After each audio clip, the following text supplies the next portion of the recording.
बेटा बना बहू। राधा, जैसा नाम वैसा व्यवहार, मन से सीधी और बातों से भोली।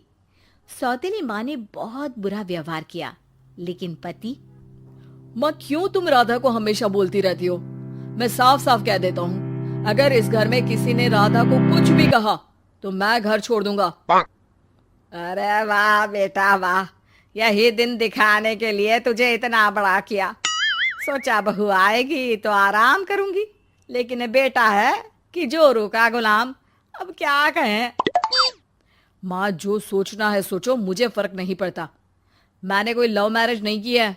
आपने जिससे बोला मैंने शादी की, लेकिन अब मैं राधा को किसी भी परेशानी में नहीं देख सकता। हाँ हाँ, और मुझे देख सकते हो क्यों?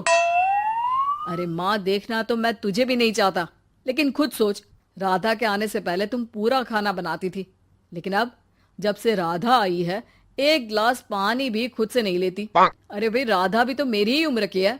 मैं आपके लिए बच्चा तो वो आपके लिए समझदार बहू। कैसे? उसे वक्त देना माँ, वो थक जाती है, रोती है, उसके पैर में दर्द होता है। आपको वो क्यों नहीं दिखता माँ? नहीं नहीं, ऐसा कुछ भी नहीं है। अरे वाह जी वाह, सारी तीली लगा दी। अब बोल रही है कि ना जी ना, कोई बात ना है। तीली? क्या बोल रही हैं आप सासू माँ? अरे राधा, तुम चिंता ना करो। माँ की आदत है हर बात पर ताने देने की। तुम कमरे में जाओ, मैं ग्रीन टी लेकर आ रहा हूँ। सास बेटे की हरकत से आग बबूली हो जाती है। बेटा, तूने आज प्रूव कर दिया कि बेटा कभी अपना नहीं होता। अरे जोरू के गुलाम, शर्म कर शर्म। तेरी माँ हूँ, सास नहीं जो खरी खोटी सुना रहा है कल की आई दुल्हन के आगे। अरे बहू बनना आसान ना है। बेटा, जो कि अपनी नई नवेली पत्नी पर जान छिड़कता था, माँ की बातों से गुस्सा हो जाता है। माँ, साफ साफ बात करो। तुम राधा को कभी कुछ नहीं कहोगी, इसके लिए मैं क्या कर सकता हूँ? कुछ नहीं कहूंगी? अरे बेटा, बावला हो गया है क्या? तू जिस दिन पैदा हुआ था ना, उसी दिन सोच लिया था मैंने कि तेरी शादी के बाद बहू पर हुक्म चलाऊंगी, पैर दबवाऊंगी, ताने दूंगी और जुल्म भी ढाऊंगी। बाप रे बाप! माँ, आप कैसे ऐसे सोच सकती हो? राधा छोटी है मुझसे भी, और उसके लिए ऐसी सोच?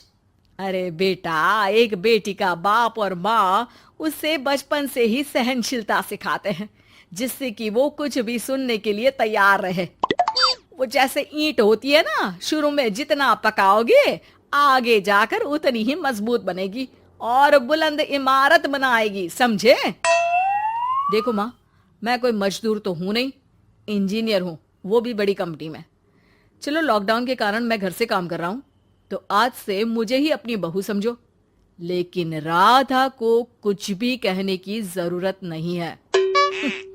हाँ भाई हाँ, ठीक है भाई। तेरे मजनू बनने से मैं थोड़ी ना सास बनने की अपनी ख्वाहिशों का गला घोंट दूं, हैं? मुझे कोई ना कोई तो चाहिए ना हुक्म चलाने के लिए।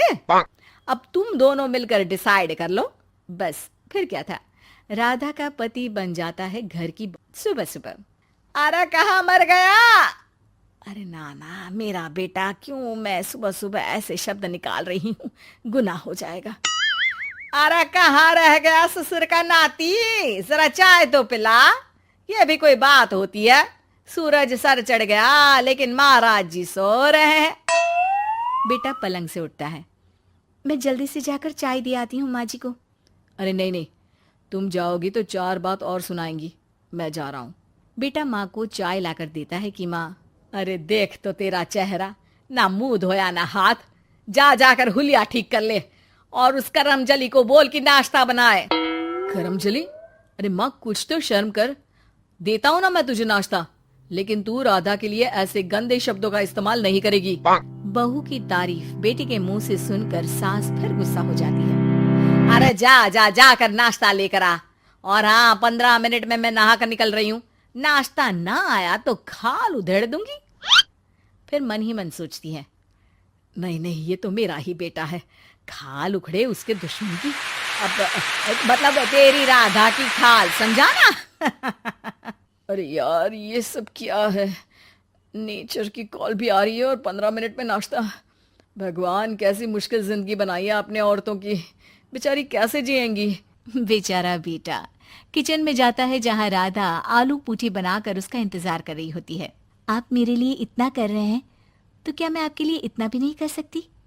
ये लीजिए, नाश्ता बना दिया है, दे आइए माँ जी को। अरे थैंक्स राधा, माँ नहाने गई है, मैं बस अभी आया। ये नाश्ता यहीं रख दो, मैं आकर दे दूंगा माँ को। थोड़ी देर में माँ की आवाज आती है। अरे कहाँ रह गए? 15 मिनट हो गई, नाश्ता कहाँ है? बेटा हाथ में वही आलू पूठी वाली थाली लेकर खड़ा हो जाता है माँ के सामने। ये रहा नाश्ता, लो खाओ।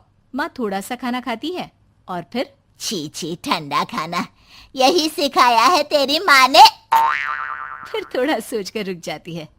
इसकी माँ तो मैं ही हूँ, खुद पर ही सवाल कर रही हूँ मैं। अन्ना जी ना, अरे बेटा, नाश्ता गर्मा गर्म अच्छा लगता है, खास करके पूड़ियाँ। पूड़ी तो छन से छने और टन से प्लेट में आ जाए।